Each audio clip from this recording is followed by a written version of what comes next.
is an investigation we have been tackling for more than a month. Each Friday night, thousands of high school football players hit the gridiron.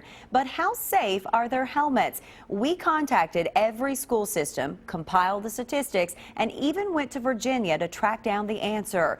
Here's WKYT investigative reporter Miranda Combs. To touch this turf, Want me to throw it to you? to play this game, for Dylan Lancaster, it doesn't get any better than this. My bad. I always wanted to play football. My dad put me in pads when I was 5 years old. He grew into those pads as a running back for Lexington Christian Academy. He was good and being looked at by several college football programs. My dad and both of my grandfathers, they wanted me to be a football player my whole life. That's what they wanted for me. And that's what he wanted until it was over. In the back of my head is where all 4 of my concussions have been. Between 100 and 120 Gs is where we see most of the concussions. Virginia Tech professor Dr. Stefan Duma is an expert at acceleration. It's not rocket science. The better helmets have more padding and they reduce the head acceleration. All right, you're going to give me a B-gap blitz right here, okay? You're going to stand back. Here we go. We thought the best way to tell you is to show you. Show 44, show. Hey, 4-2, 4-2, 69 Mike, 69 Mike. This is what a hit feels like. Whistle. Good. These Magoffin County boys just clinched their first district championship ever. Inside their helmet, DNA Pro Plus. awesome. Right there in the back. Dr. Duma believes the key to their safety is written. That's going to be about a 30 G impact. The reason we test it is because that's the majority of the impacts they're going to see. Duma and his team came up with the first rating system for football helmets. Before him, there was just a pass-fail system for an adult helmet to be deemed safe for your child.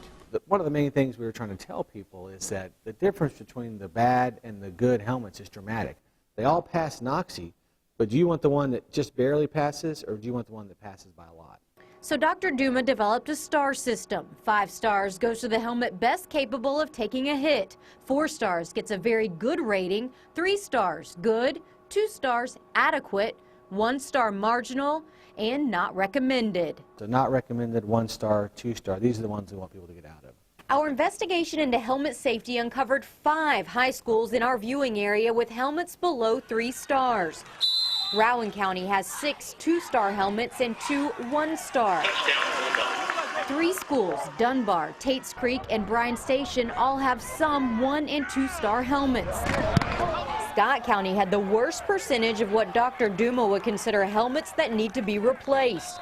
Out of 145 helmets the district uses, 81 get a 2-star rating. We made numerous attempts to interview Scott County officials about their helmet selection.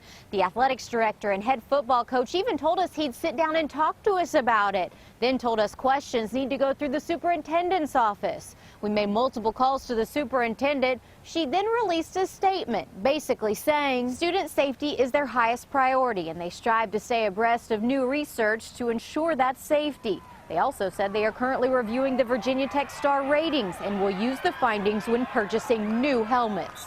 I mean, would you go so far to say, you know, there's really no reason at this point that anyone should be in anything less than a 5-star? What I would say is if you're buying helmets, you shouldn't buy anything less than a 5-star.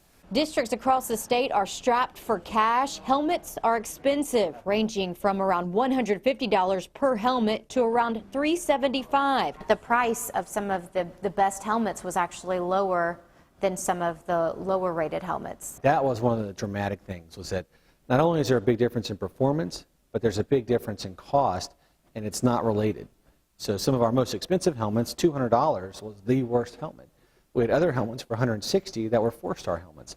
Virginia Tech's star system is the first of its kind and has only been available since 2011. I mean, you can just see relative to the other one how it's... But in its 3 years, the number of 5-star helmets went from 1 to 9.